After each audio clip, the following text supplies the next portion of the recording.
Hey guys, time for another Cactus of the Day video. There aren't many flowers today, but there's a lot of stuff going on, so let's have a look.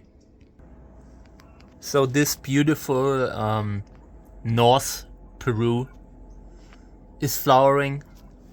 Let me show you the size of the flower. This is pretty good. Check out how long this is here.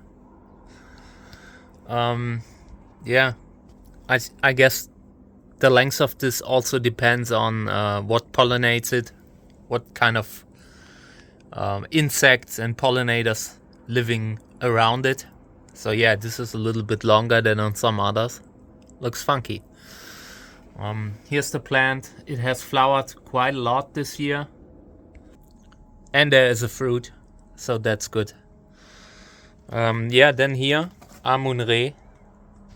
So this one was pollinated with Atrocereus. Yeah, and here is another open flower, open tonight. Let me show you how I will try to put like the selfie camera on so you can see the flower. There you go. Yeah, very beautiful, super nice flower. Always a great sight. Yeah, and I will need to find a parent for this. Maybe I will just pollinate it with the white flowering one that I've just shown you. But yeah, I'm not sure. I need to look into my pollen bag where I have frozen pollen. Maybe I will use something from this, because there aren't that many open flowers right now, and I really wanna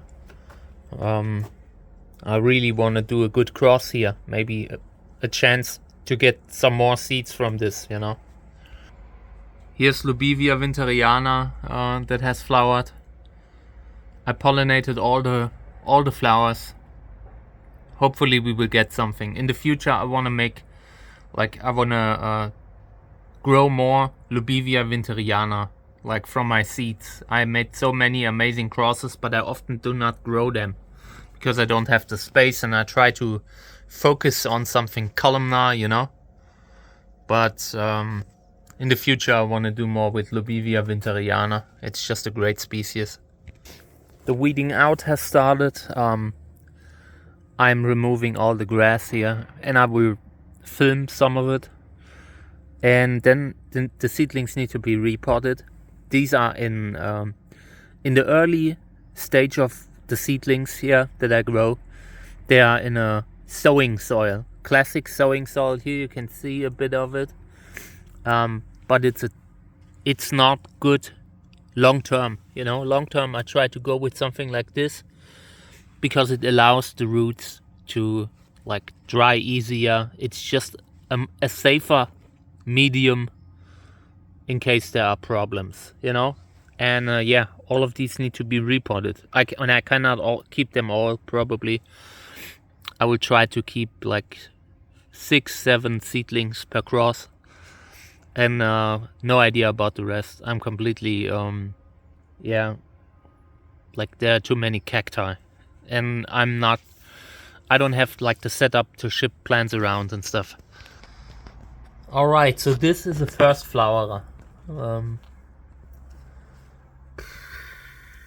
No idea if I want to keep that or not.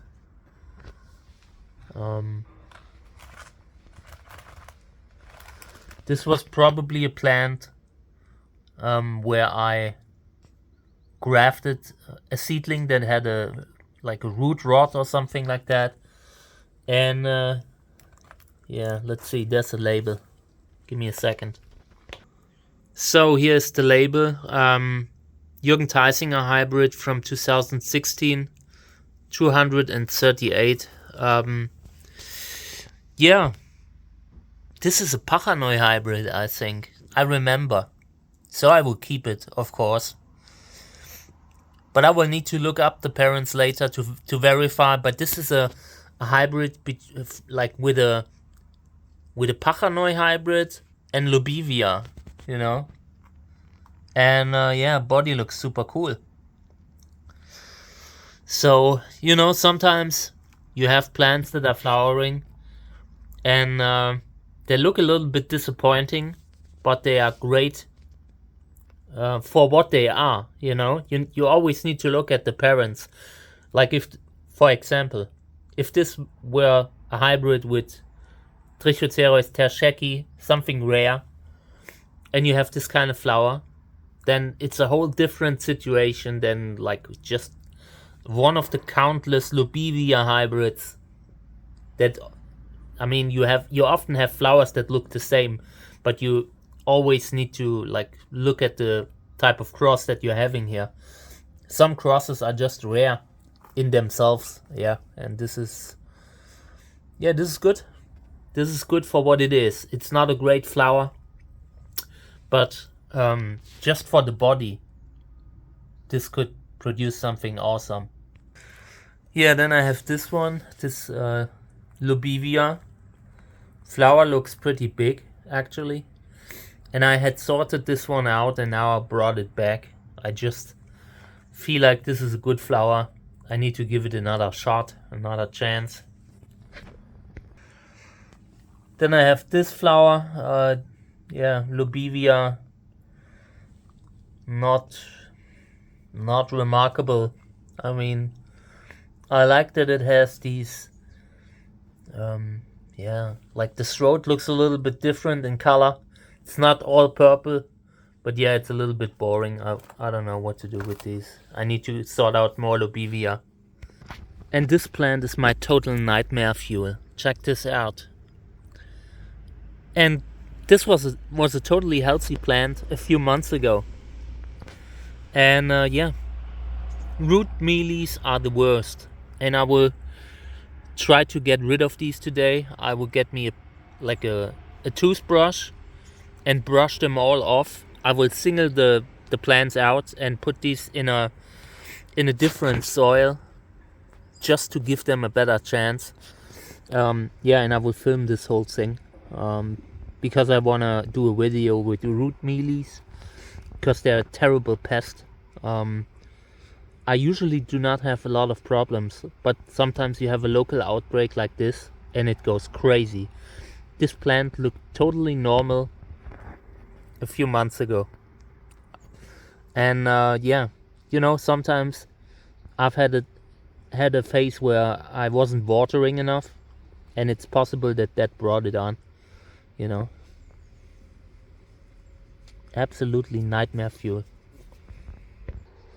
Here I started to weed out the area again. I need space, and I need to be able to sort out the plants.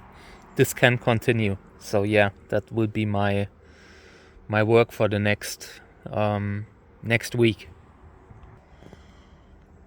Here's the Trichocereus validus that had a little injury. I've been keeping an eye on this the whole summer, and I think it will be alright.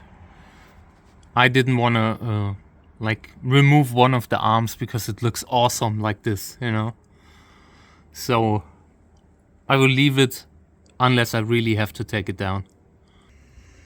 And there will be some seed harvesting in the next days.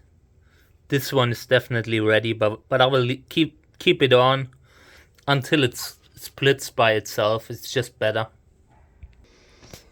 So, and the thing with the root mealies really scared me. So I will be spending a few hours today watering.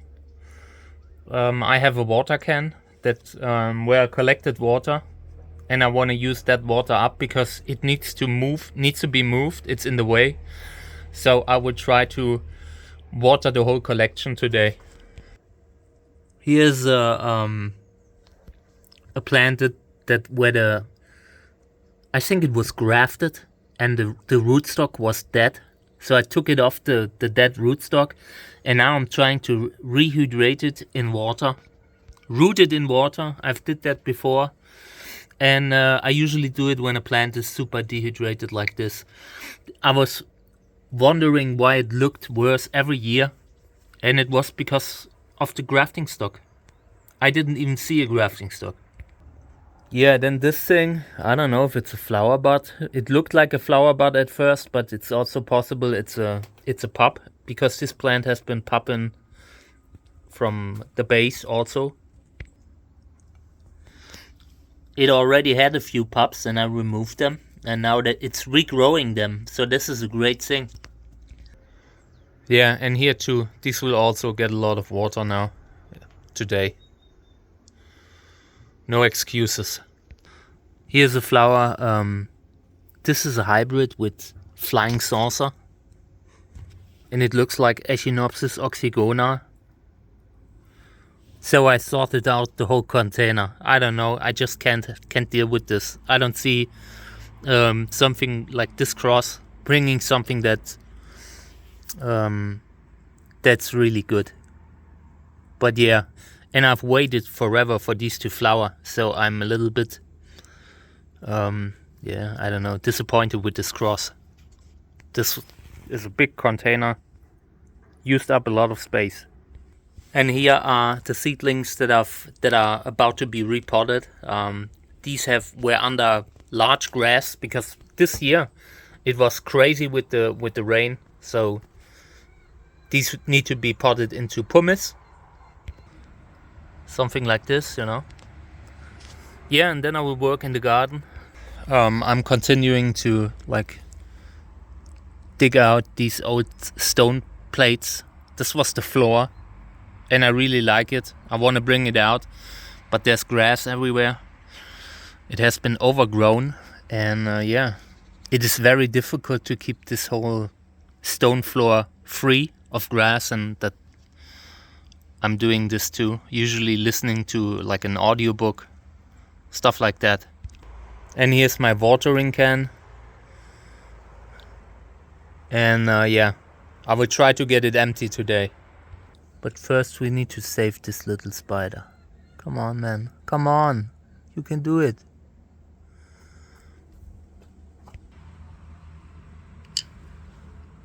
Hey friend, are you alright? Yes, she's alive. That's good. I have the water can covered up, so to make sure that little insects don't fall in. But yeah, doesn't work always. And this project we will do together in autumn. Removing the forest, because the forest gets too close and it needs to go. So we're trying to empty out the area so we have space to actually do something nice in the garden. I try to, like, I don't know, change the garden into something beautiful. A lot of fruit are ripening, coming to a point when they can be harvested. So I need to be careful now that they don't fall down. Alright, so this is the situation right now. Mid-August or early August, and I'm already scared of the winter. Winter's always like a piece of work up here, and yeah, I hope we can afford to heat the house this year. It's been like the moving out of Sarah gives me new like challenges to make it through. So fingers crossed we will make it. The greenhouse heating will probably be alright, but the actual problem is the house itself, because it's super expensive to heat here, you know. Heating has become a luxury item, and where I live we have cold winters. There was one winter in 2000, I don't know, 8, something like that, 7, where I almost froze in my house because I had no money to buy like the heating. So yeah, and the colder it gets, the more cold I feel inside, because I know that this is going to be a problem, you know. But yeah, I'm sure we will find a way. Okay guys, thank you for tuning in. I appreciate it. So this channel will be very personal in the next years, and I just hope you like stay on for the ride. I don't know where we are going, but we're going somewhere, and I will try to film it. Alright, take care.